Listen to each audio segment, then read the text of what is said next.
So, what I will do in this presentation is quickly to summarize what we did. When I say we, the Academy of Sciences had the privilege and honor to do a study last year at the behest of the National Science Council, chaired by the Prime Minister.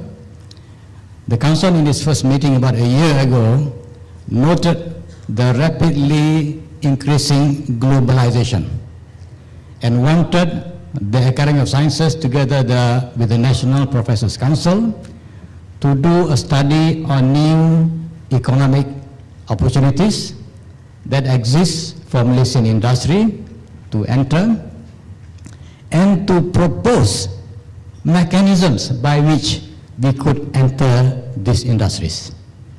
So let me just summarize what we did. We spent 8 months on the study.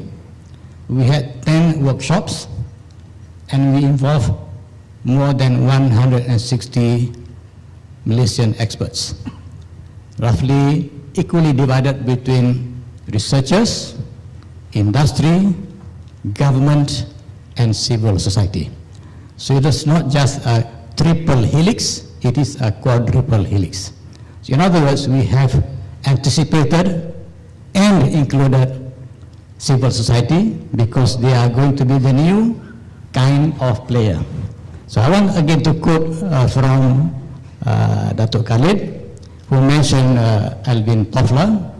Toffler was the one who invented the word prosumer. Anyone never heard of the word prosumer? Nobody will admit it. Prosumer is a combination of two words, producer and consumer. So civil society has become actually both a producer and consumer. And if you look at the current development of crowdsourcing, including crowdfunding, these are manifestations of prosumer activity. So these are new words that we have to bring into play because the minister has said about revolutions. So this is fourth industrial revolution. All things change. All rules become irrelevant, and you have to reinstate yourself if you want to be relevant, right?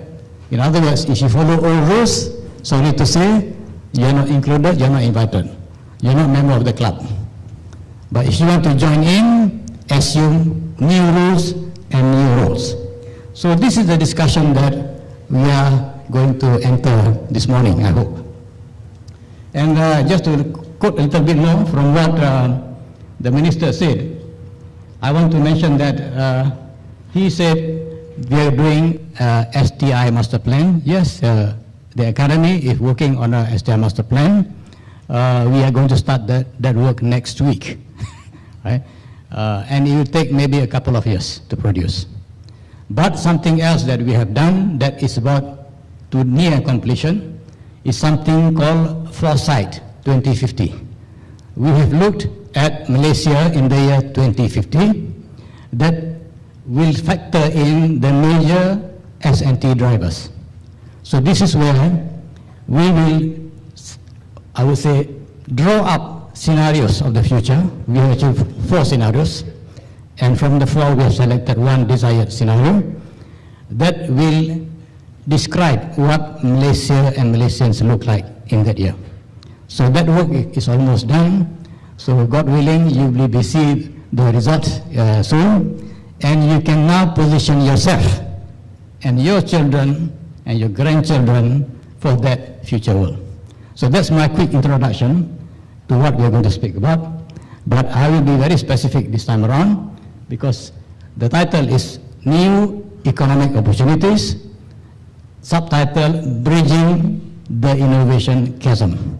So in the study, we have described to the National Science Council what is this chasm in Malaysia. Why is our innovation system dysfunctional? We do not have a functional innovation system. It doesn't really work. And the chasm is the reason for why it doesn't really work. So I suppose this subject is relevant to the topic of discussion. Now let's start with this picture. It comes from a Deloitte study. GMCI, Global Manufacturing Competitiveness Index.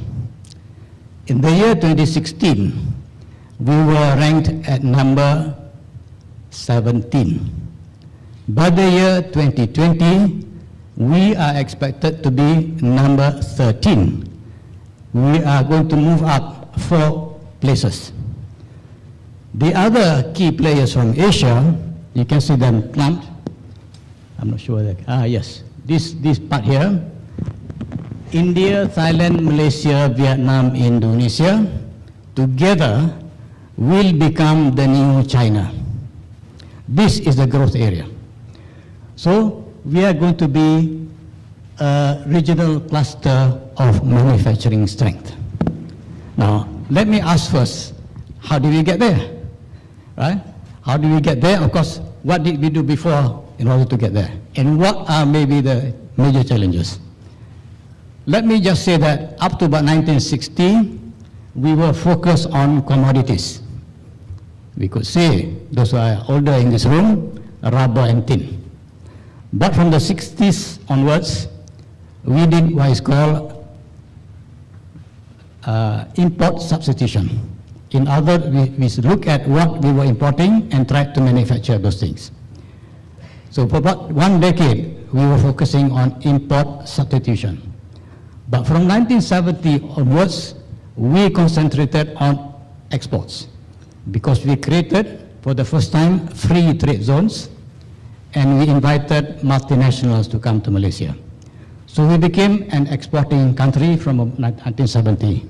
So many of these factories you see in Klang Valley or Penang or Melaka, Intel, AMD, Motorola, Harris, all these companies came during that period. But we did not move up the value chain. Despite many efforts, I used to participate in IMP1, what is that? Industrial Master Plan 1. I also participated in IMP2, and there were so many plans created that did not get implemented very well. The reason for that is that there is not enough science and technology in what we are doing. In others, we could not increase value added simply because we did not include research into our industrial planning. Not to say it was not planned, but it was planned but not executed well. So this picture is one picture that will come to pass. The question we should ask is, are we a major player only, or are we a major player with high value added? That is a question. You can be a major player, but you can be in the lower part of the value chain, the lower rung of the ladder. So I would like, as a Malaysian, to say that we don't want to be in that part. We want to be at the higher part of the value chain. Let me just quote some numbers. I used to study the electronics industry for many years. In the 70s, the value added per worker, I could measure that, very low. It came up to about 6 to 7% only. Later, towards the 90s, the value added was about 15%. In Singapore, it can be 50%, just down, because they have been able to move higher than what we do here. Now, many of the industries that used to do assembly over here are no longer relevant, they have moved on.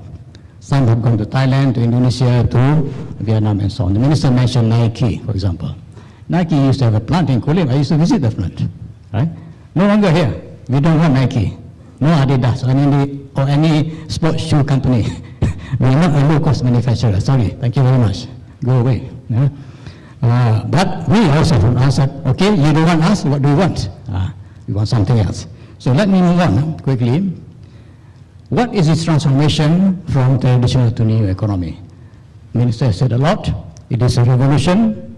Traditional economy is based on tangible, physical production.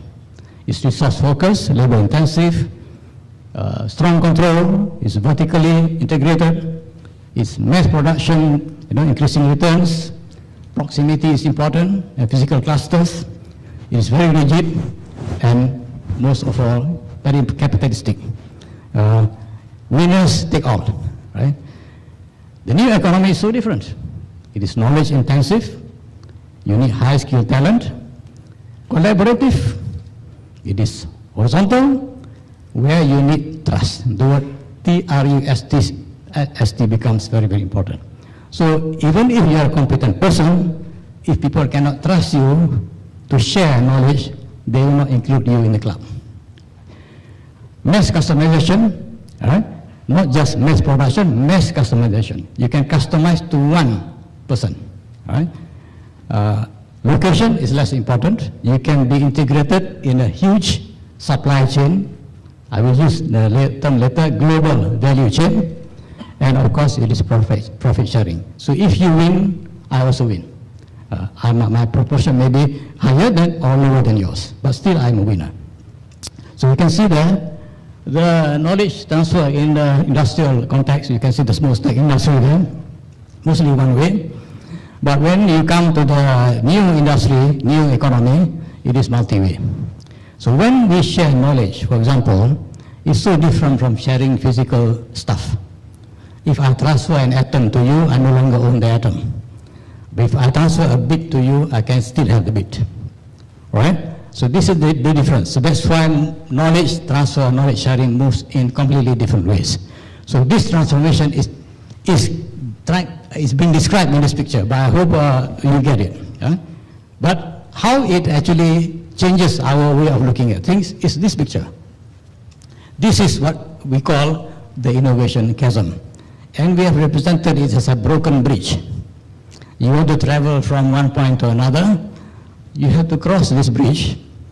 And in Malaysia, the bridge is broken. So we have to fix it. Why is it broken?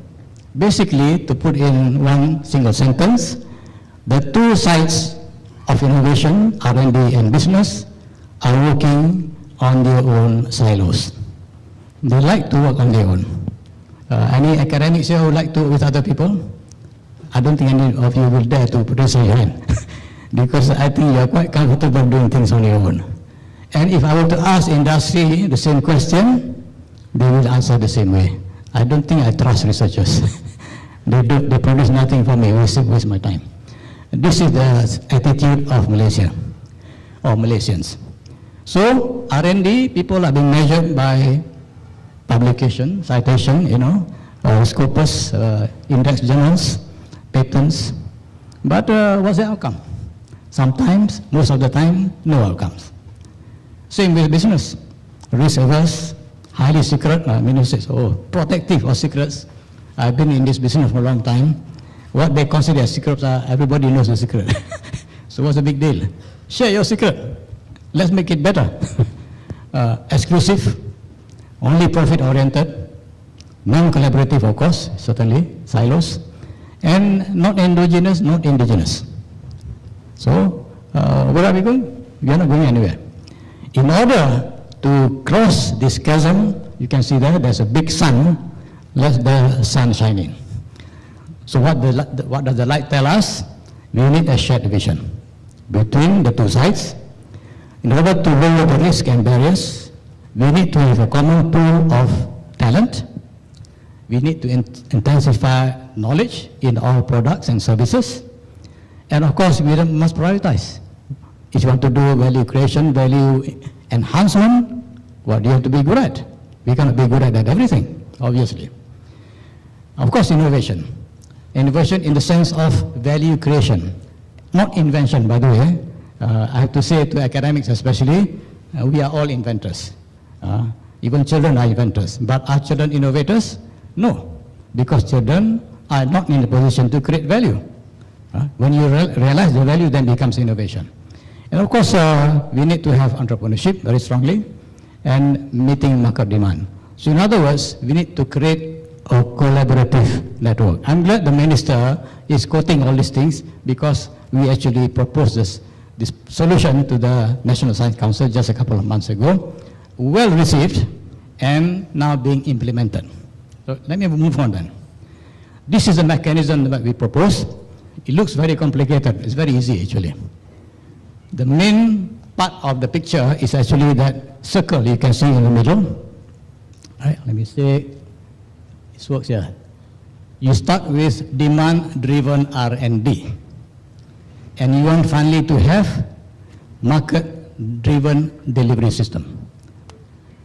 The innovation of this mechanism is that you connect the two sides, right? To create, in the English terminology, a virtuous circle. In engineering terms, I would call it a positive feedback loop. Those who study feedback will know that this is not a negative feedback loop. It is a positive feedback loop. Right, so this is the first, most important part of this picture. Let me just go to maybe the beginning part. This is the second part, where there must be an engagement process that's initiated by a neutral entity in the middle. The mediator or intermediary cannot be non-neutral. That entity cannot be from industry, nor can it be from research, because you must create trust. Only a neutral entity can create trust. Okay? The last part is outcomes, right? Here. So let me start from the beginning. Demand-driven R&D, at the moment, it is R&D that is not necessarily demand-driven. That's all. So you have ideation, research, technology development, product development. Then here, from knowledge, you create value. But that value must be realized by industry. And what does industry do? Market-driven delivery system here, starting with product and services that arise from the research. It does branding, marketing and sales, after-sales support, and from there it gets market intelligence. And I have to say, people are talking about big data analytics, and they don't realize that if you want to do big data analytics, you can only do that if you have data. So when you do market-driven delivery system, which is fully digital and smart, of course, execution of digital, then every part of the process here will leave a digital footprint. And this footprint must be religiously collected, structured, consolidated, analyzed, etc., etc. Then you will have big data analytics. Otherwise, forget it. You have nothing to speak of. And don't forget, Mr. Google is 2 decades ahead of you.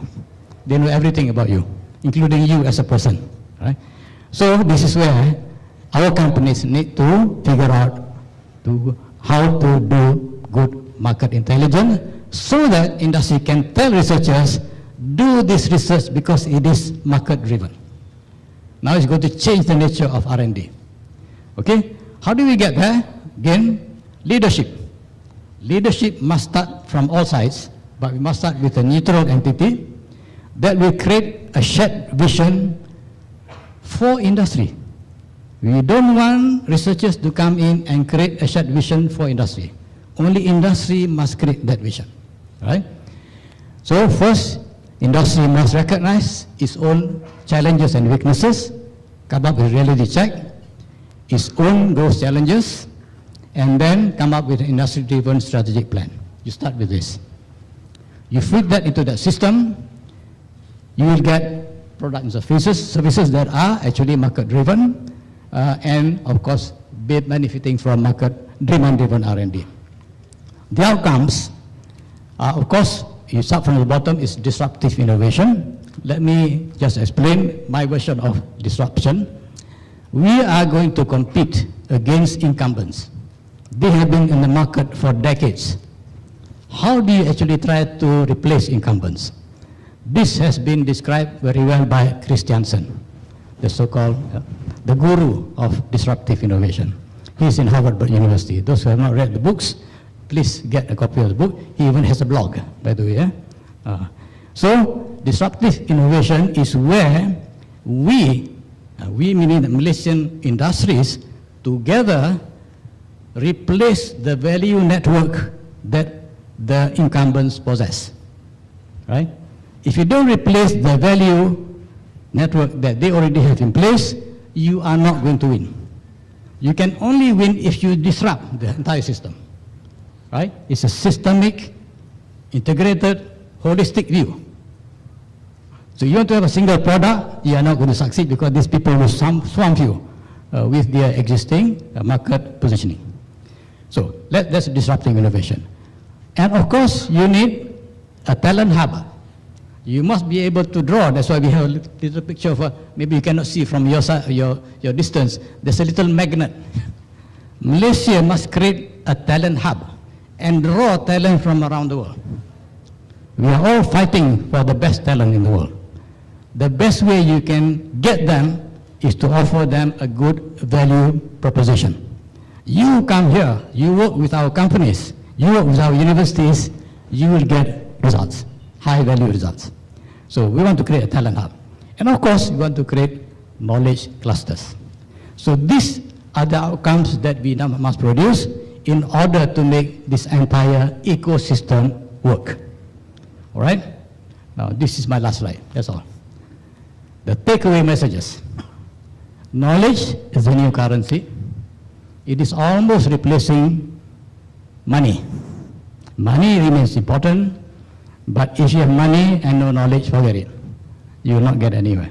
Innovation depends on knowledge intensification. I call it a necessary condition.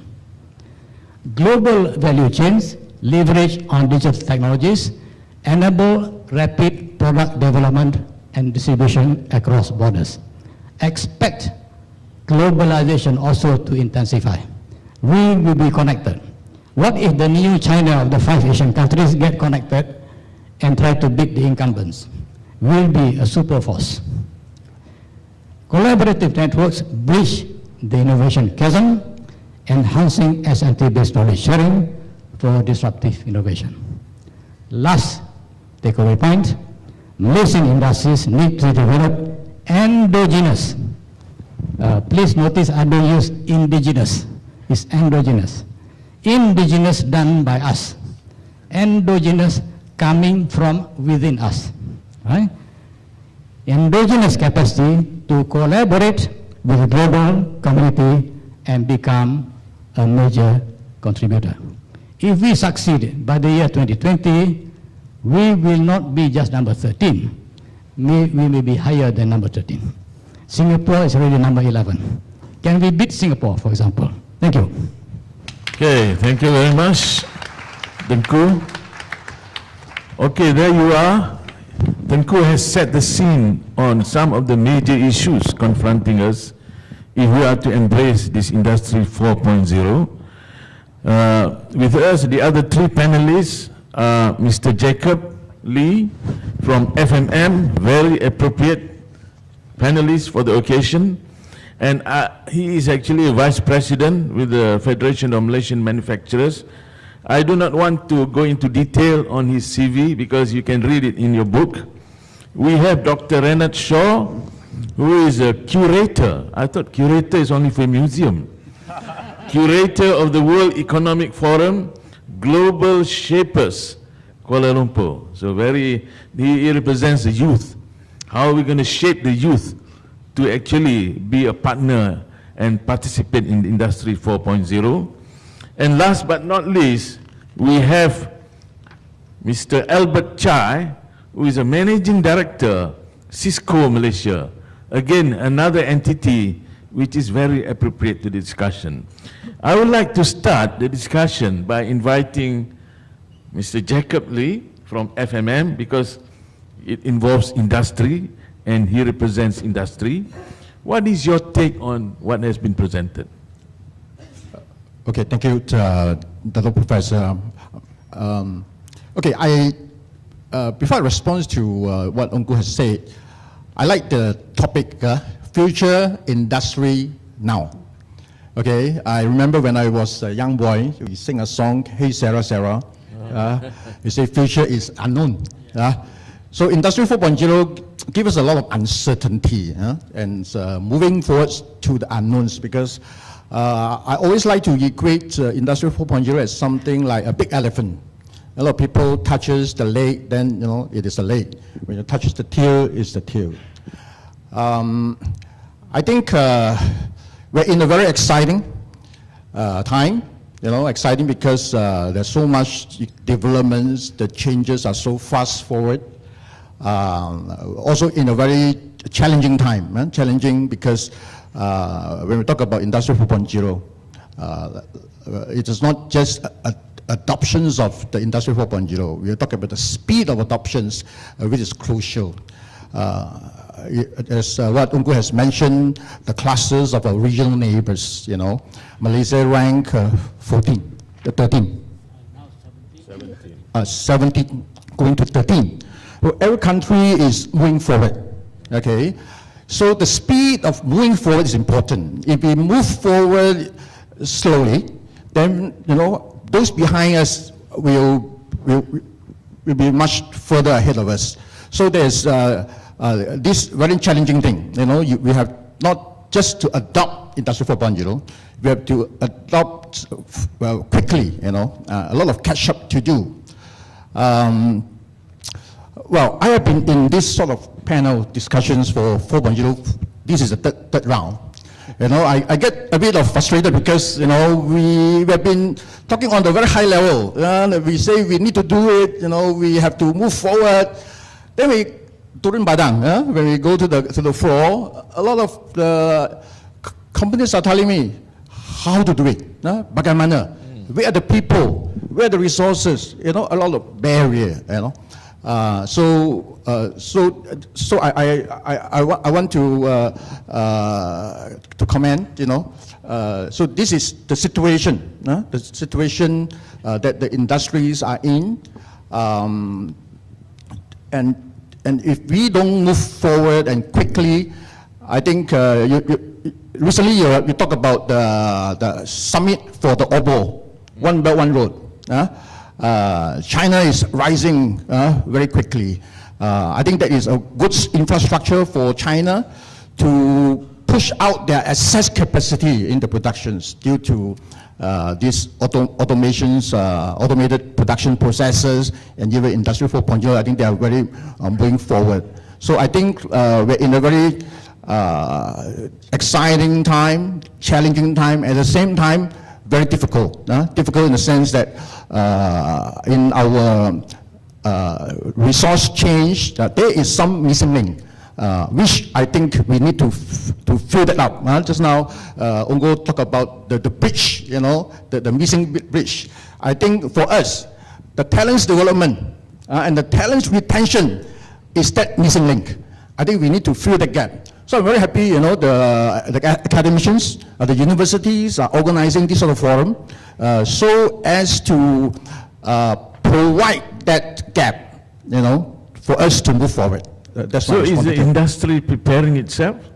FMM, for example, is it taking the lead?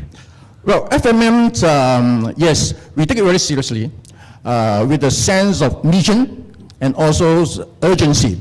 And that's why we have set up an Industry 4.0 working committee to look into it. For the past 1 year, we've been collaborating with government agencies like MTech, we even started with them on some pilot projects. As I say, when you turun badang, people say, well, how to do it? So we suggest to MTech to have some whole hands program, tunjuk mereka bagaimana to implement that Industry 4.0. Organize seminars, forums, talking to the government agency, MITI and MIDA, on government incentive, come up with Industry 4.0 national roadmap. And this is very important. You look at the world now. Germany has Industry 4.0 master plan. China, they have Make in China 2025.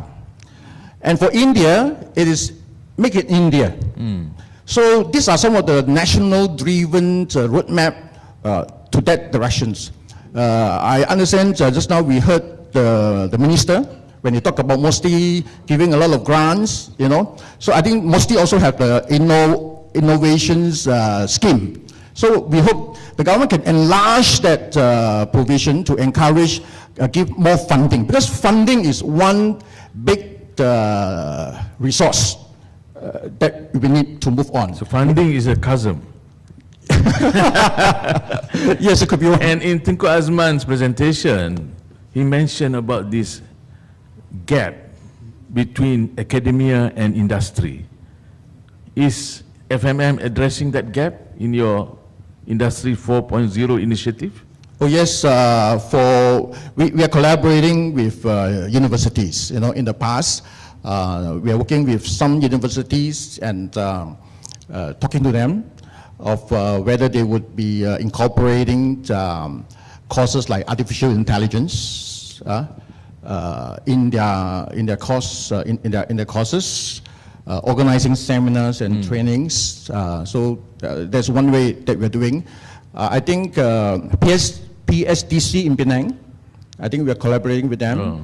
The German Institute of German-Malaysian Institute. German-Malaysian Institute, I think they're also having Industry 4.0 program. So we are working with different universities. So now you have to work with UCSI. And yes, so we were very happy.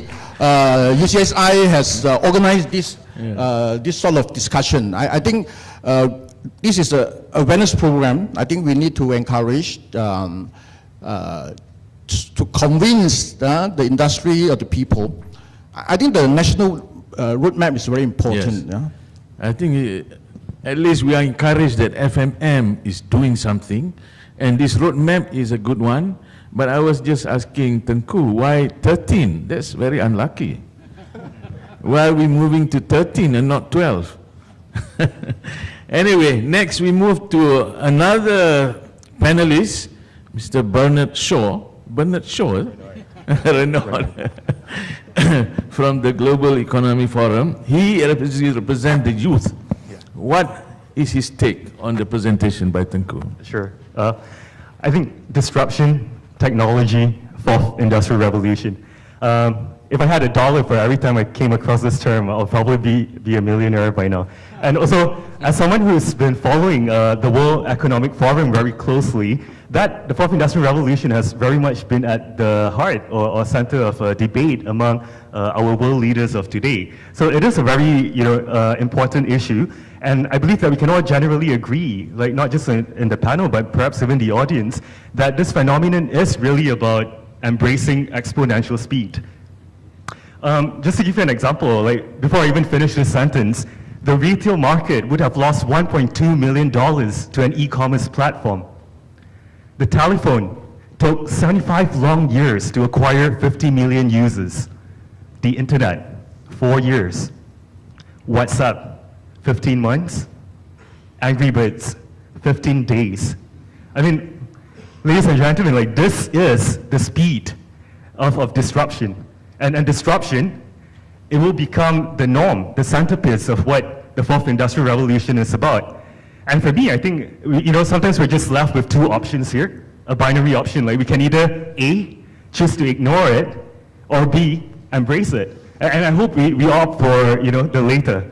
But embracing it as well, like comes with a lot of challenges, I would say. Can't remember if it was highlighted in the presentation, but the youths of today, especially the Global Shapers community, we conducted a survey a couple of years ago to ask youths or millennials, like what are some of their concerns with the fourth industrial revolution? And the first primary thing that came up was really about employment. Will millennials in the future lose their jobs to robots? Are we even able to compete with robots, Those have been wired up with artificial intelligence. We talk about things like automation, which is very much a buzzword within the manufacturing industry. There was a McKinsey report which predicted that about 58% of service-type jobs would be literally replaced by robots in the future. So the key question that we need to ask ourselves is, are we actually ready to embrace that? I know we talk a lot about, the fourth industrial revolution, about the different types of technology and advancements that has taken place, at lightning speed. But one question that I want to pose to the audience today, and for us to reflect on as well, is how do we prepare ourselves to embrace this phenomenon? Yes, jobs. That is one of the issues that is being discussed in many forums. We're going to lose a lot of jobs. They say 60% of the jobs, the current jobs, will just disappear. But we had the same issue when mechanization took over agriculture many decades ago. And after that, we got new jobs. So maybe now, one new job I can suggest, is more innovative way of creating this get-rich-quick scheme. That can be one job, because everyone cannot do anything else. Now we move on to another person, Mr. Albert Chai, who is from Cisco, Malaysia, and if he can tell us how he sees Industry 4.0 affecting his sector. Absolutely. Thank you, Professor Datuk Ahmad. Before I start, let me just do a quick polling, because Dr. Tan told me it's a fairly diverse crowd in the session this morning. So how many of you are here because you want to disrupt the incumbent? Because you're in the industry, you're a small player, you want to be a disruptor. Can I see a show of hands? Oh, so how many of you here who are looking to defend yourself against a disruptor? The one-man shop in the garage or in the basement? Don't tell me all of you are here to look for a job or to look for what career to pursue in the next couple of years, right? So let me address the different constituents in the forum today, right? At the most fundamental, I want to share what digital is all about, right, and the source of value, right, and address the questions I think Tengku Azman asked this morning, right? How do we cross the chasm, right? And I think what Jacob also alluded to, right? I think now is the discussions on the how, right? But before I do that, just some context for your benefit, right? At the most fundamental, digital is about connecting the unconnected, whether they are people, they are processes, they are data and things, right? Internet of Things, so that we can deliver the right insight to the right people or the right things at the right time, right? So you see that how this simple insight led to new business model, right? New source and form of value, all right? So in the digital world, right, there are three source or form of value, right? One is cost. And that cost manifests itself in many business model, right? Ultra low pricing, you have group buying like Groupon, you have reverse auction, right? The second source of value is experience, right? Instant gratification, like what Amazon delivers to you every day, right? Is ease of payment, right? Is personalization of your wants and your need, right? Like what Google does for you, right? Like every day when you do search, when you're on your car using Waze. Last but not least is platform value, right? This is where you have marketplaces, you have crowdsourcing as a manifestation of the platform value, right? So in these three sources of value, right, based on our analysis in the last 10 years, right, Cisco and IMD has this digital business school that we set up 2 years back, right? Platform represents 60% of all value created in the last 10 years, right? Matching buyers and sellers and influencers, right? So in this world of digital, right, what is amazing is that you and me here, right, can be the disruptor. We can disrupt the value chain that the incumbent is trying to protect, right? So it's no longer about the value chain, as Tengku Azman was presenting earlier. It's about the values that we can disintegrate and reassemble back, right, through different forms and shape, right? So what the industry is saying is that this pace of disruption, right, will hit us like a tsunami. It's like a digital vortex, right? The speed is exponential. And when they happen, right, the most unexpected competitor will eat up your lunch and your dinner. Just imagine Amazon as a business, right? We think of them as a bookseller, as a retailer. But do you know that they are in every single industry that we have never fathomed? They are in manufacturing. Today, Amazon has close to 1,000 SKU, which they have outsourced to manufacturers to produce. Today, they are the largest battery retailer in the world. Battery retailer, right? They're in media entertainment. Back to the professor's earlier statement, right? They are disrupting the Astro, the Netflix of the world. They are in autonomous driving, right? They are doing a lot of experimentation. So just imagine, right, in digital, right, what you think has been the norm for the last 100 years will no longer be the case. Yes, thank you very much, Albert. So again, the big question is Malaysia ready to embrace this? I know Jacob was talking about the blueprint or the master plan, but in Malaysia, we have got this disease. Too many master plans, too many blueprints, short on execution.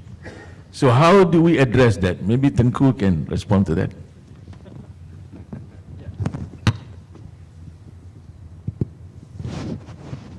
Maybe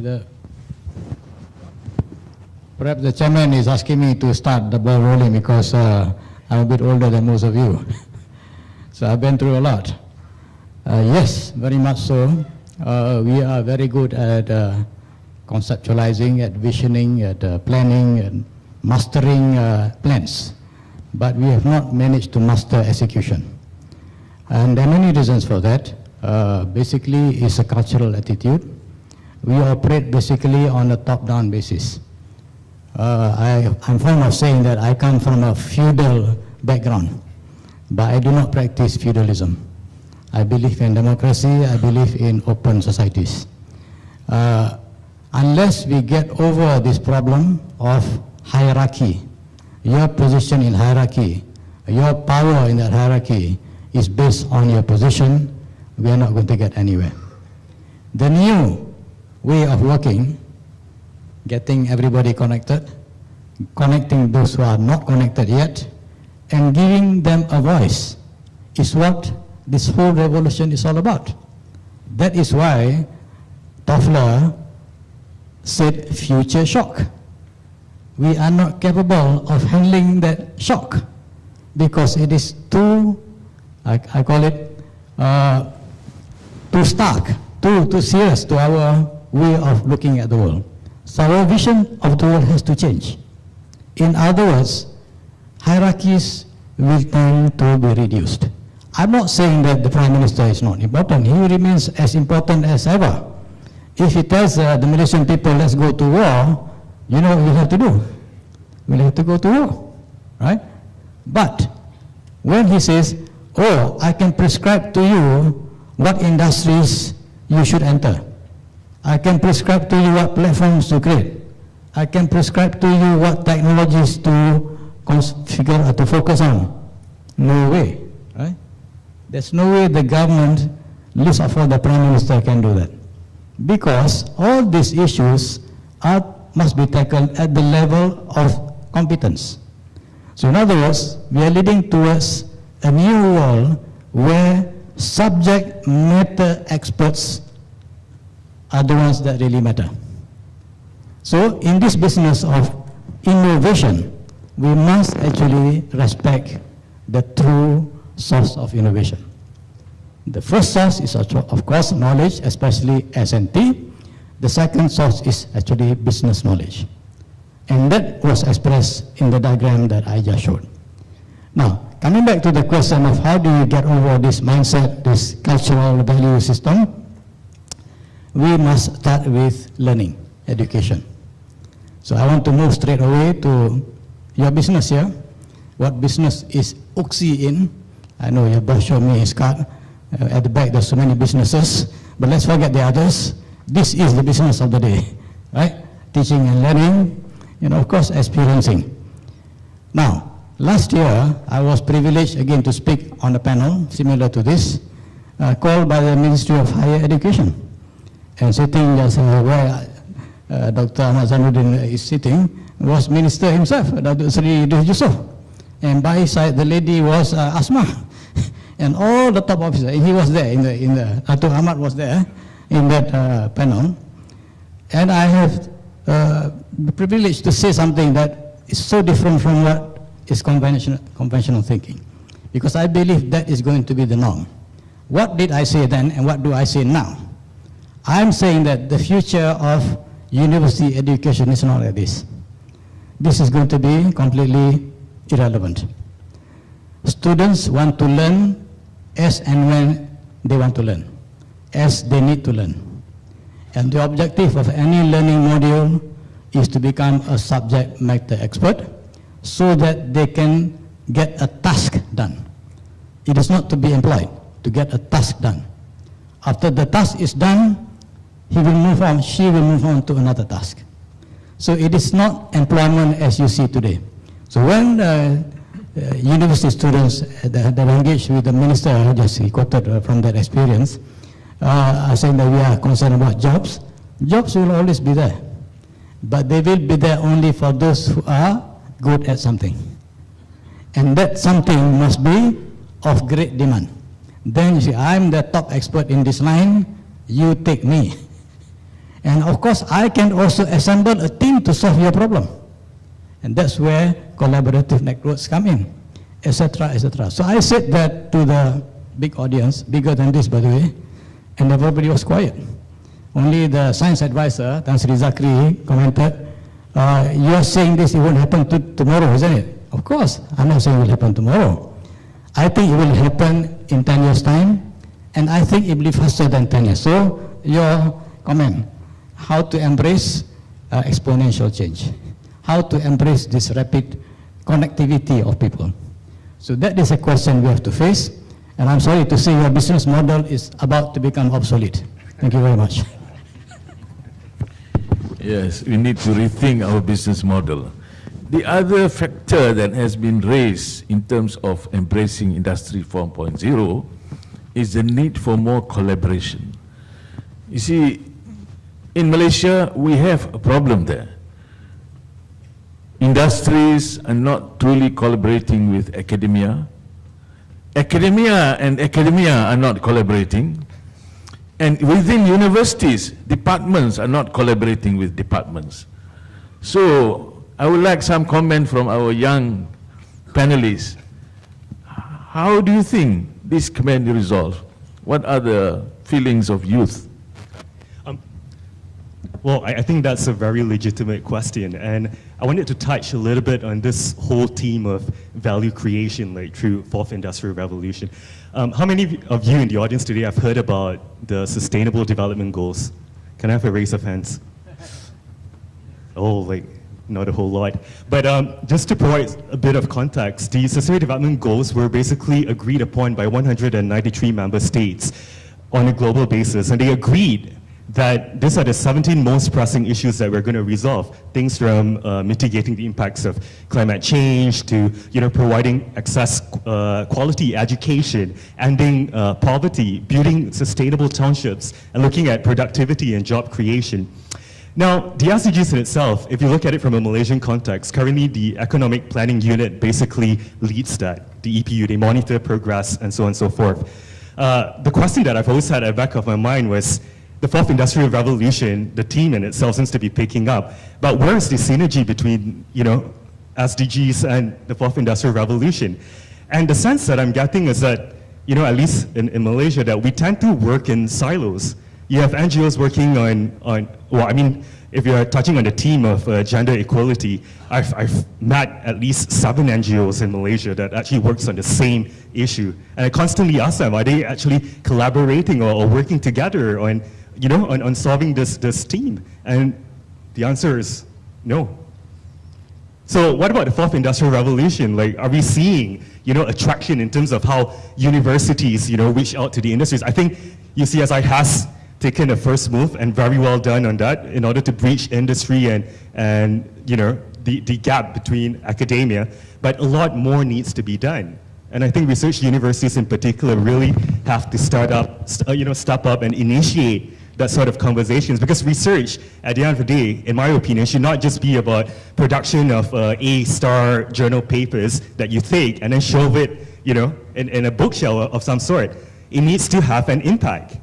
It needs to reach out to the wider audience, and it needs to be able to create value. So for me, it's very important that we think about things from a systemic perspective, like map out your value chain, like so to speak. Understand who are the stakeholders within the community itself, which industries are key players in this, which departments within the government sector is involved, which NGOs or other stakeholders are involved.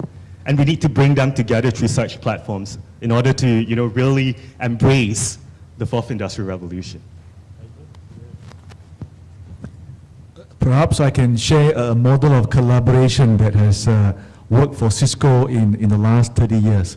As many of you would have known, Cisco started out from a university lab in Stanford University 32 years ago, right? And our philosophy has been about learning, lifelong learning in organization.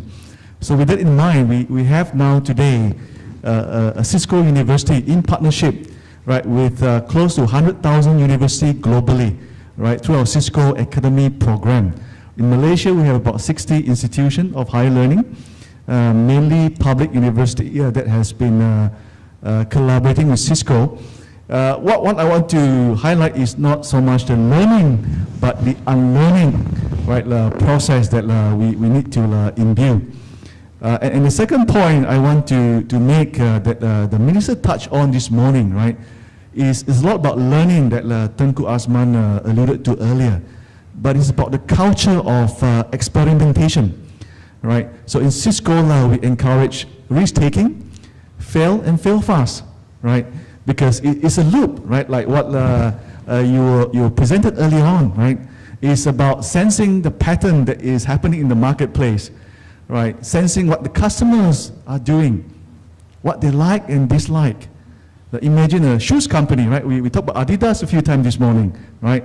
Sensing what's going on in the marketplace, right?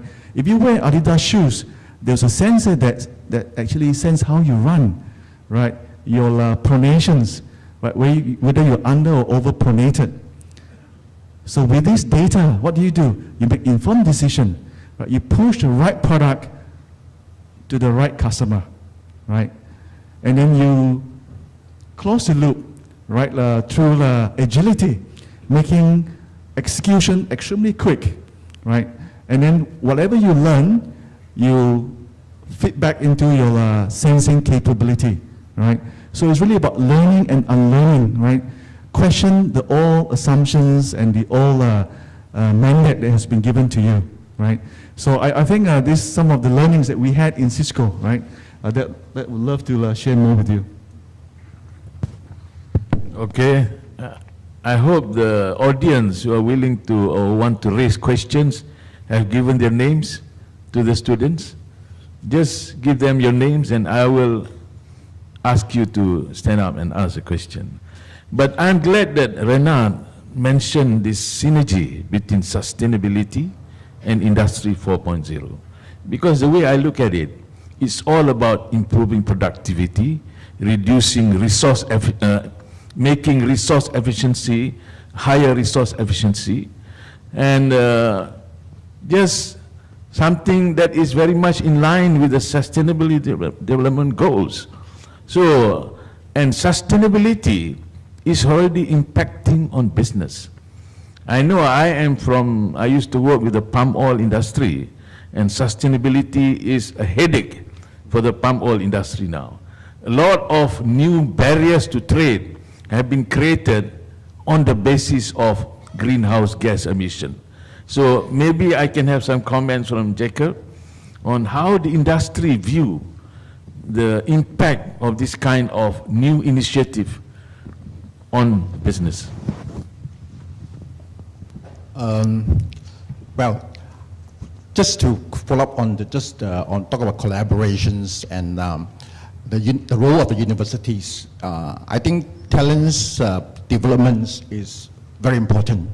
I give you two business tips that just now the other Professor Ahmad was talking about the Get Rich Quick program. So this is two tips that you can get rich quick and have a successful business model. What the industry needs most now is to help them to do automation in the production processes. That is greatly needed in Malaysia. A lot of small and medium industries, when you ask them, do you want to automate your production? they say yes. But they will ask you, where can I get the company, the services to help me to do automation? And when they get a quote back, and they will be scared away because it's too expensive. I have the same experience when I get the Chinese technology. It can be 1/3 of the price quoted in Malaysia. Because in China, this sort of service, or enabling the existing production system to go automation is so easily available. Okay, there's so many talents in that doing. So in Malaysia, if you want to start a business, I think helping the existing industry to go the automation is one way. Number two, when we talk about going to move forward to Industry 4.0, we also need a lot of robots. I've been looking high and low, and there seems to be no company. If you have one, please let me know. There seems to be no one company in Malaysia that is manufacturing robots. But I found one in Thailand, and I found many in China. Okay, well, China is very ambitious. Okay, they want to make many robots so as to make the industry fully automatic. Even China, where the technology is so much advanced, they are also acquiring, like household appliances company, Medic. They're acquiring KUKA, one of the most advanced robots manufacturing in Germany. So when they acquire KUKA, they will use KUKA technology to transform their manufacturing, their factories, facilities into fully automatic. So I think for the universities, I think it is good to give or to train our students in the right direction, so that where the industry needs it. So for Malaysia to move forward to Industry 4.0, we need engineers or applied scientists, data scientists on this area to move forward.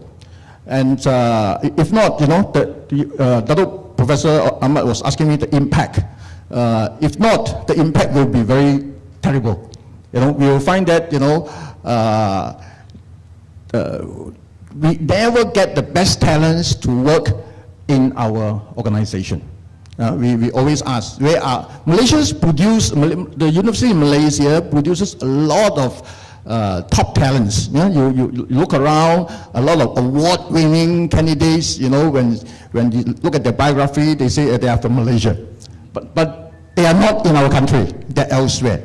So we need to review the push and pull factors, in terms of these migrations, in terms of these brain drains issues in Malaysia. So I think we need to address this issue. Thank you. Yeah, this is a very important point. In fact, I have observed the same. You see, we are very fond of totally being dependent on technologies from outside. We just bring in the technologies. We don't have a plan in terms of breeding our own technology to be competitive in the world market. This is where we are different from South Korea. I always cite the experience of South Korea. For example, South Korea was never in the game of supplying nuclear technology. 30 years ago, they decided to venture into this. In the initial years, they would partner some overseas to develop. Then at the same time, they develop the local talents, the local industry, the local companies. Now, they are selling nuclear technologies to the Middle East. We do not have this kind of program. We just hangat-hangat. What is? Hangat-hangat tai ayam. So this has to change. Industry 4.0 is going to be very disruptive. And if we are not careful, we will have problem. Okay, now I want to open to the audience from the floor. Do we have some list? Or anybody who would like to ask question, just please come up to the microphone. And yes, we do have some list, a very short list. First, my friend, Associate Professor Eric. Eric, please, you have some question? Only one. Okay, actually that's also part of my question. Okay, well I do agree that to embrace the fourth industrial revolution, we need to promote the collaboration from the industry and academia. We need to promote more collaboration and we need to promote more disruptive behavior. However, human behavior cannot be changed by learning. This I disagree. Reason is because human behavior is very much governed by compensation. So many companies and institutions, they reward behavior A, but expect behavior B. So for instance, in universities, scientists are usually rewarded for patents, publications, and maybe slapping their name on the product. But whether or not the product is actually saleable, well, that doesn't quite matter to academics. And even in terms of collaboration, although we say that, oh, you cannot work in a silo, but again, most of the time the lone wolf behavior is rewarded among academics. That means setting on your own. And even in cases with collaborative researcher, very often the top dog gets most of the credit and recognition. So again, this is rewarding behavior that's not actually wanted. And from the company side, we say that we want talent with disruptive behavior. But how many companies would actually reward disruptive behavior? And I'm not making this up, but companies like Amazon actually do. But in Malaysia, this might be called madness. Like there's this award in Amazon, I'm not making this up. Award for extraordinary contempt and defiance beyond normal call of engineering duty. So they're rewarding contempt and defiance. So basically this award goes to successful projects that are run without the boss's approval. So they actually reward people for doing things without the boss's approval. In Malaysia, this would be considered madness. So if there is a need for a mindset change, it has to be done through proper compensation. You cannot reward behavior A and expect behavior B. So how do you think that this can change moving forward? Okay, thank you, Eric. Eric actually is one of our prolific researchers at the university, and he's now heading a big program on the Straits of Malacca and offering research projects. So anyone want to respond to that comment? Anybody? But Renat? Yeah. Well, maybe I'll just respond to the whole incentivization and how companies are basically rewarding employees for disruptive behavior.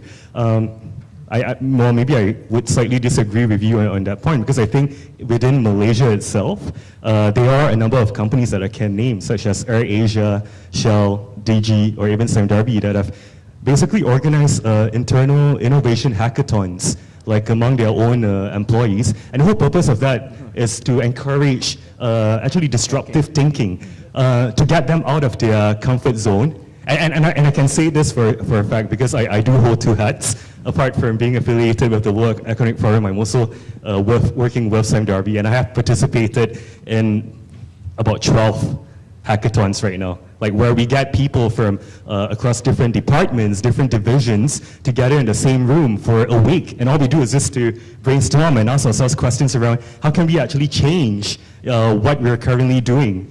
And there's actually a whole mechanism around that sort of thinking, you know, from an ideation stage to how do you actually go about prototyping it. And if it's actually, you know, successful, like the employee, the team that actually comes up with that idea actually gets rewarded for, you know, the efforts. Yeah. Yeah, let me give you a Cisco perspective. Right, we talked about digital vortex earlier, right? We are right in the midst of digital vortex. Besides the fact that education is ranked somewhere number 5 or 6 being in the path of this vortex, right? So the shape and form of education as we know it will change significantly. But let me talk about my own industry. We spend close to 12-13% of our sales and revenue in R&D, right? So in a year we spend typically about 12-13 billion US on R&D, right? And on top of that, we buy companies at a rate of 1 per week, right? So in a year, we typically buy 10-20 companies, right? So how do we sustain ourselves, right? And continue to be relevant and not get disrupted by these startups, right? We have what we call a spin-out concept, right? So all these highly talented R&D engineers in Cisco has an ability, right, to participate in this spin-out framework, whereby we spin out a company, right, which is formed by these 3, 4, 5, 6 top talent. And when they're successful, we spin them back in. So in the midst of the Cisco R&D engineers, you find billionaires, millionaires, many times over, right? And this is the incentive that we're trying to align, right, with the disruption we expect of them, right, on a continuous basis.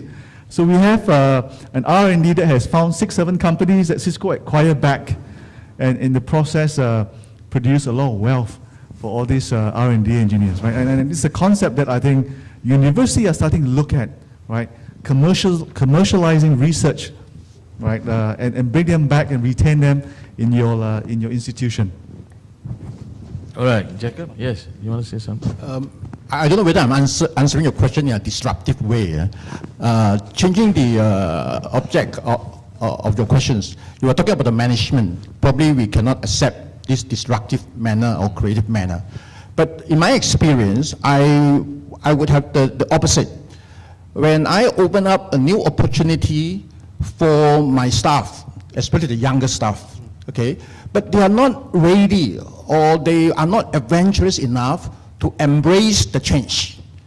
For example, about 10 or 15 years ago, when Vietnam was emerging, okay, I tell my junior manager, if you want to become rich, if you want to have a very successful career, go to Vietnam. Okay, I will send you there. And let me tell you, there's no one wants to take up that challenge and to move to Vietnam. So I think in our generations, perhaps our Z generations or General Alpha or whatever generation it is, I think we're too pampered and we live in a comfort zone. I think we need to break through. Sometimes management, you know, I think Malaysia, the management can take a lot of rockings, you know, and what. But probably our younger generations, they are a bit. There's no young generations I can say too pampered, you know, they're too protected. And I hope, you know, the universities can produce more entrepreneurial, more adventurous, risk-taking, and courageous youth to embrace the change. Thank you. Yeah, we have some young. You want to say something? Okay, right. Thank you. It's Eric, isn't it? Let's have a little debate here. I have to say that I disagree with your comment, if I understand it correctly. You say that education cannot modify human behavior. It can only be modified through compensation. Am I correct? I disagree. The purpose of education is to make a person more civilized, more cultured. And as the president of your university just said, values, right? That's the value we want to implant in the student. Well, what is happening now is, for example, take one simple example of creativity. When children, you have children, your children are creative, isn't it? They go to university, that creativity is killed. Because when they start in school, they are not allowed to answer questions in a way that is not accepted by the teacher or as prescribed in the curriculum. So you cannot pass your exam if you're a creative person. So you have to follow to the line. From school, go to university, you repeat the same process. So by the time they arrive in the company or in the government department to be employed, they lack any creativity at all. They have become uncreative. If you want to listen more, I recommend you to see Ken Livingstone's YouTube video, I think maybe 50 million people have seen it. Have you heard of Ken Livingstone, a British fellow? Why universities are killing creativity. Okay? Now, having said that, I disagree with your view. That's the purpose of education. If you're not doing that, you're failing in your duty. Sorry to say. Now, what about compensation? I believe also in compensation. But where do you start? I think you should start with the CEOs, leadership. You must make them accountable for innovation. You must make them accountable for collaboration. You must make them accountable for knowledge intensification. You produce all these KPIs and make them work for it. Then you give them the high pay. I believe CEOs in this country are overpaid because they are not managers, they are administrators. They are operators, that's all. So I believe that if you want to talk about compensation, you start with the very top. Don't start at the bottom. Thank you. All right, thank you, Tengku. I just want to follow up on the comments by Jacob just now, that our youth now are very protected and not willing to take risks. We have some scholars here, university youth. Do you have any views on this? Anybody wants to speak on behalf of the youth? Huh? Or you feel protected? Yeah, yes, please.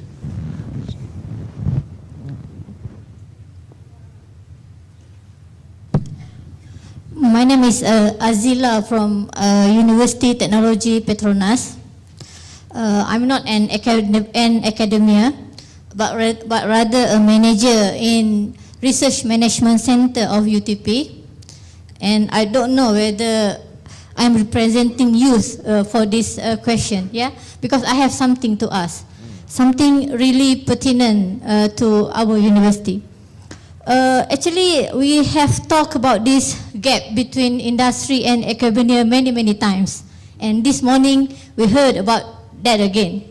And Albert Einstein said, what insanity is doing the same thing over and over again and expecting different results. So my question is that whether in Malaysia we have this government university industry research roundtable, and established one, I mean. Because if I Google through, then we found that in US we have that established body or institutional body to manage the relationship between university, industry, and government. If we don't have such institution in Malaysia, why do we don't have? Or if we have, and I must be not aware about that, it needs more more promotion on the existence of that body. Thank you very much. Are you saying institution, specific institution to Yes. manage the partnership? Yes.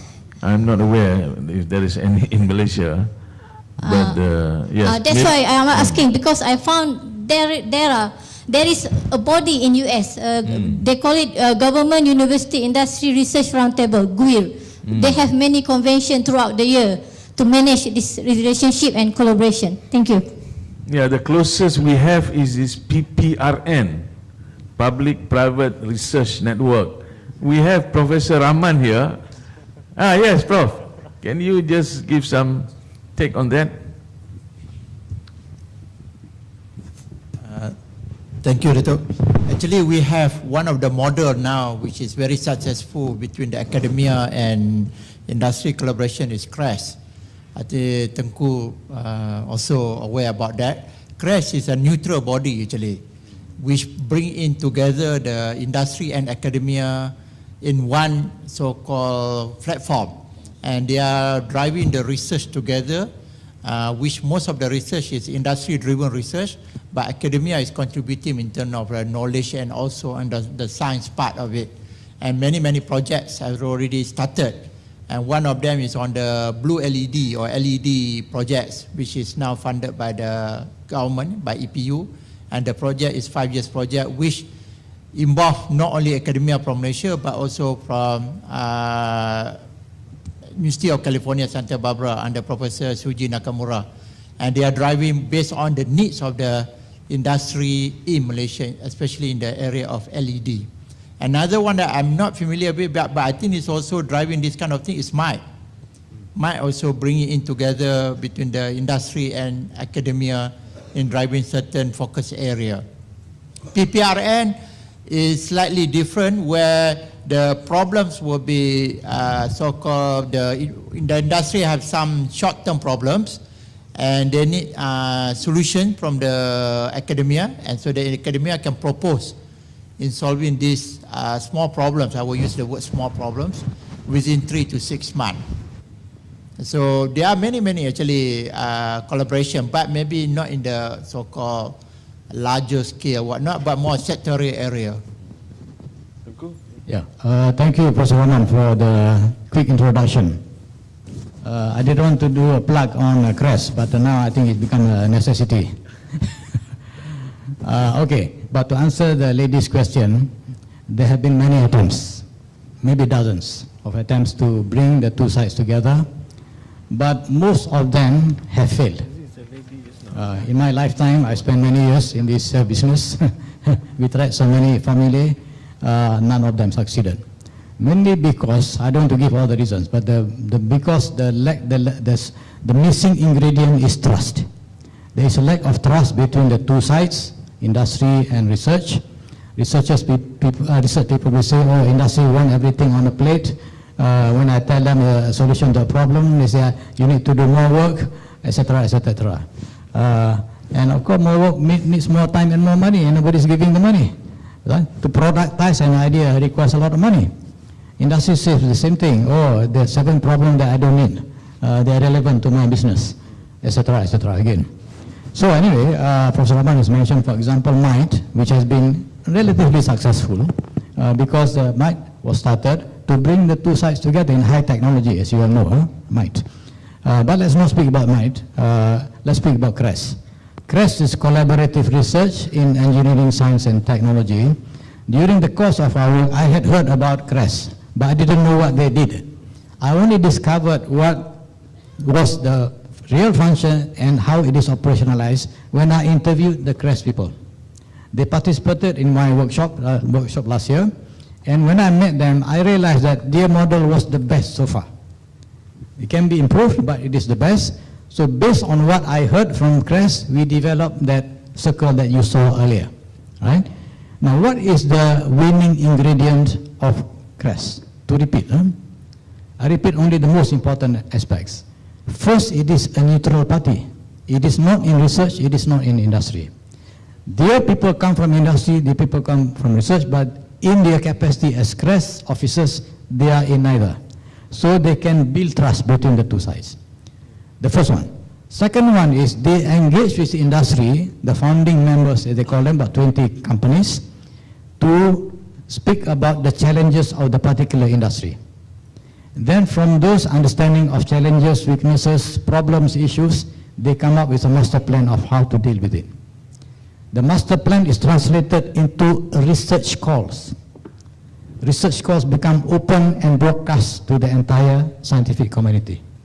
Scientific community respond in a democratic fashion, the best one wins and gets supported. You see that all these features are new in the Malaysian environment, and we felt that this was the most workable model for collaborative networks. Now, having said all of that, CRESS has been working on a number of areas, and Professor Rahman just mentioned lead. One professor in USM already came up with a very good laser. Those of you who are in the business will know it is actually 3,5 compound, gallium nitride in this case, a very good, powerful, bright laser, and blew the minds of the company there, which is actually Osram.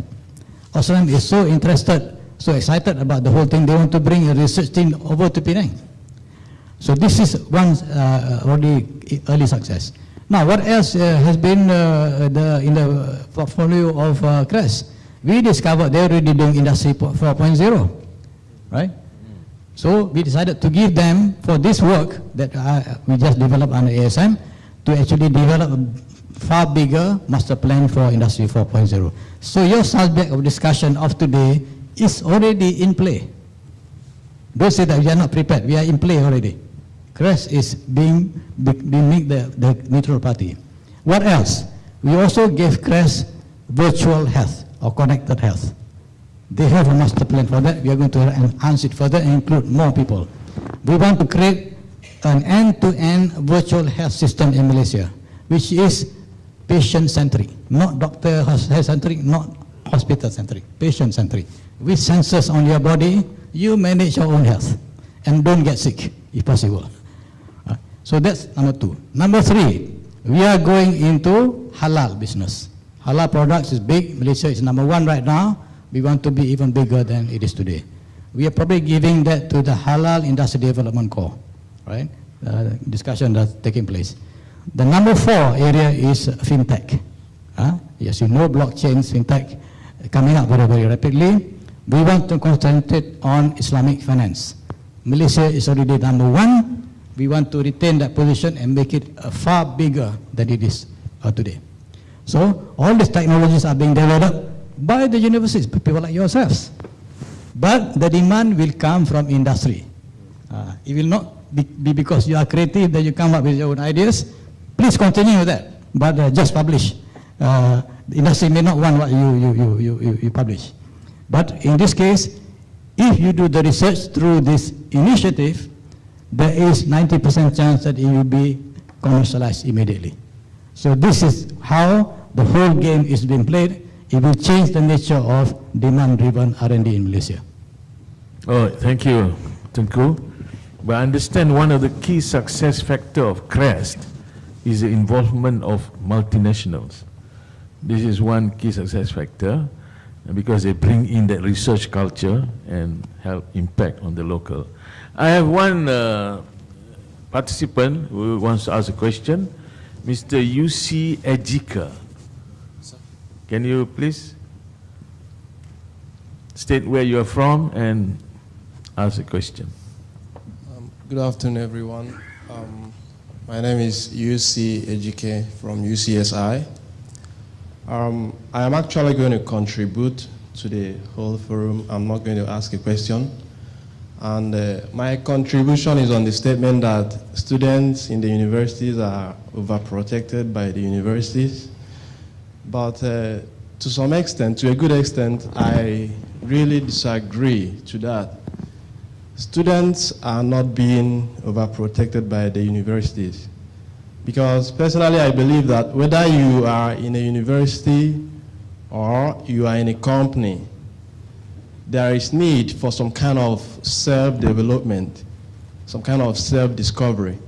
You need to discover who you are, work on yourself, work very hard. It's not just about the university. Because whether you study in the best universities in the whole world, you might still end up being empty. So it's not for you to develop yourself. Tell yourself that this is what you can do and you go ahead, work hard on it and do it. The university has a role to play, yes, but it's not totally a problem of the university. The students should work hard. That's my point. Okay, thank you. Any others from the audience who would like to raise comments or questions?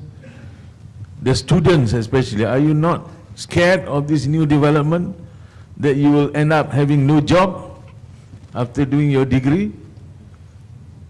What do you think? Is this real?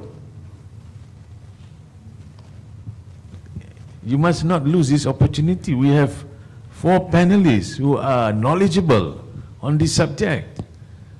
And here we are, we only have another 20 minutes. Yes? Yeah, please.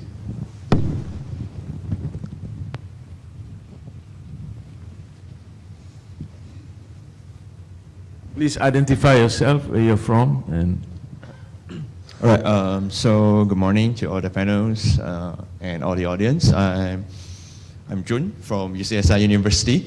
I'm currently studying chemical engineering, year 2, Sem 1. All right, so regarding to about today's conference, it's all about the new 4th industry revolutions.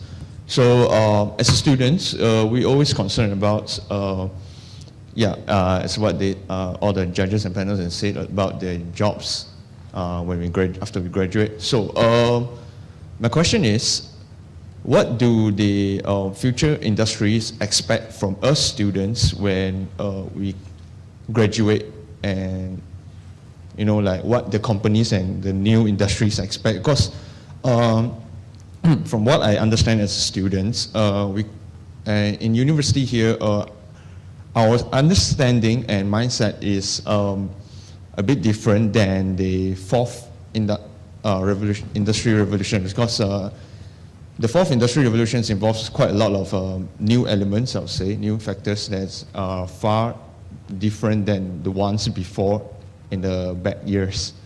Yeah, so that's my questions. Thank you. Okay, anybody from the panel want to respond? Yes, there's another one.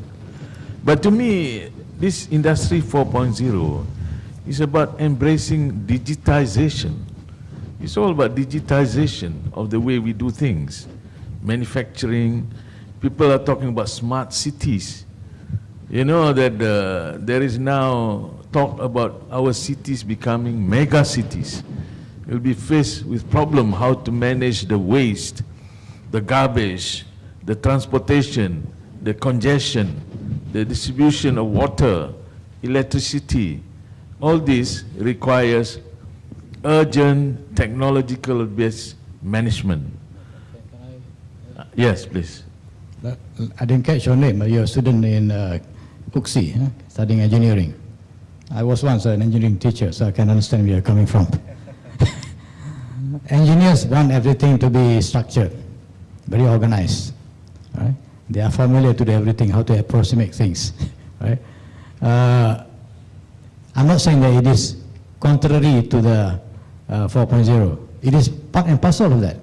But there is another layer of human behavior that you have to partake, which is what we call democratizing process. Meaning that before, if you're an engineer, you work in a firm, if you're a backroom designer, you have to follow your bosses who got the contract, right? That has changed now.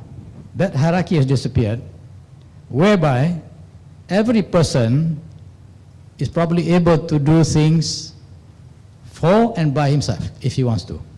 You don't have to work for anybody. You can go to e-lancer or freelancer and get a job. You can form a team and solve a big problem in sustainable development. All these things you can do. Why? Because you can cast the net. The net means the web and the internet as wide as possible, which is being done even today. There's so many projects on crowdsourcing. Have you heard of the term crowdsourcing? Have you heard? Okay, you know. The word crowdsourcing was only invented in 2006, by the way. One of the editors of the magazine called Wired. How many of you read Wired? Very few, 1, 2, 3, but maybe less than half a dozen. Those who do not read Wired should read Wired. Yeah, wired, yes.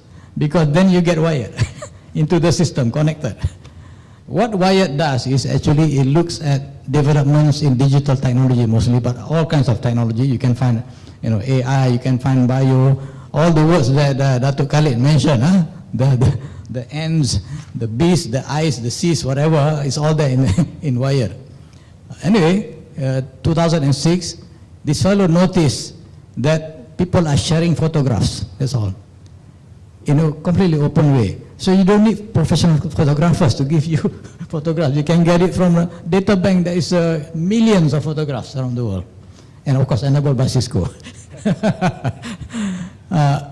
So crowdsourcing has become real. In other words, you can tap the resources of the world by putting up a question, I want this problem solved. You as a student can solve the problem. That is a huge mental change. That's a huge attitudinal change. And your behavior should change because of that. But if you stick to become the sort of engineer that I used to train when I was teaching many, many years ago, I have to say again, you are actually irrelevant and obsolete. So don't be in that position of being marginalized. Put yourself into the center of the universe by being the person who asks the key question and pulling together resources to solve the problem. So that's how you can change your position. And of course, the university's position as well. Because UXI should be the platform to enable this. And if you want to know about platform, go to Cisco. Thank you. Yeah, maybe I want to share with you my experience. I'm a mechanical engineer. I study in Canada. I think for undergraduates, we probably learn a lot of fundamentals, and we learn the engineering approach of solving a problem. You know, I think that is what we are. If you enjoy learning, the good news is, you know, in your work life, it's going to be a lifelong learning. You learn everything. I'm learning how to do Industry 4.0, implement that in my factory. Okay, my experience as a mechanical engineer, I came out, I worked as a contractor. And I discovered I actually apply very little of what I learned in all the courses that I studied. For example, as a designer for the HVAC system, the heating and ventilation and air conditioning system, I need my fluid mechanics subject, okay? The poor one chapter on the Bernoulli equation. One chapter, and then just on a few pages on Bernoulli equation, when you do the sizing of pump, the designing of the pipes. And then I need also thermodynamics, okay? And that pitiful 1 or 2 chapters. And that's all I need for my HVAC, you know, my job. So I think don't worry about too much, you know, whether what you learn that you get to apply in your work. Because when you go to the workplace, it's totally new environment.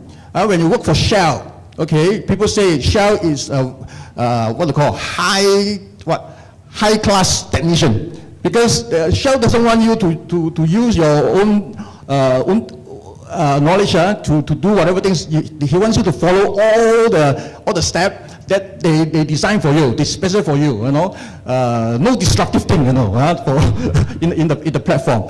So I think it is adaptations and job learning. You know, acquiring in the sector, the specializations of your field.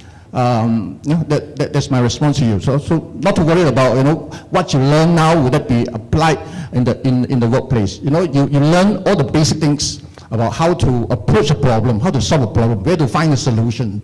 I think that's what the undergrad studies prepare me. That's my experience. It's not generalized for everybody. That is my own experience. Thank you. Okay, thank you very much. We have one participant. Ng Li Ting wants to ask a question. Yes, please. Good afternoon, all. I'm Li Ting from UCSI Scholar Circle. So I have a question that I want to ask. Moving towards the Industrial 4.0 revolution, how can we as university students or undergraduate play a part and move towards the Industrial 4.0 revolution? And what are the platforms that we can venture into? Li Ting, yeah? Did I get your name right? Yeah. You know, I've been in industry for close to 25 years. There's no better time than today to be a graduating student. Yeah. Let me tell you why I think so. In Industry 4.0 or in the digital age that we live in today, right? We have democratized technology, right? There are 4 big drivers, 4 big building blocks of the Industrial 4.0 world, right, which are accessible to you. Why I think you can be the disruptor is because of these 4 building blocks, right? The first is mobility, right? All of us are connected, right, pervasively, right? We carry a supercomputer in our hand, right? More powerful than a PC, right? So with all these connections, right, people, things, processes, right, you actually can define new business model. The second democratization is computing technology, cloud, right? You can glean millions and billions terabytes of data with computational facilities sitting in the cloud, which is accessible to you today, right? And you have big data that you put together. And last but not least, the fourth building block is social, right? Think Facebook, Twitter, right? If you put these 4 building blocks together and deliver the 3 values that we shared with you earlier, that our extensive studies with 1,000 CEOs and look at more than 1,000 disruptors, right? Of combining the cost value, experience, and platform value. You can be a disruptor, right? We want you to disrupt the Amazon of the world, or the Tesco of the world, right? Don't come out thinking, what career should I pursue? But think of the big incumbent you can disrupt. Because the Cisco of the world, the G of the world are scared of you. Because you have all the building blocks that that you can afford to disrupt my business and our business. Think of that, right?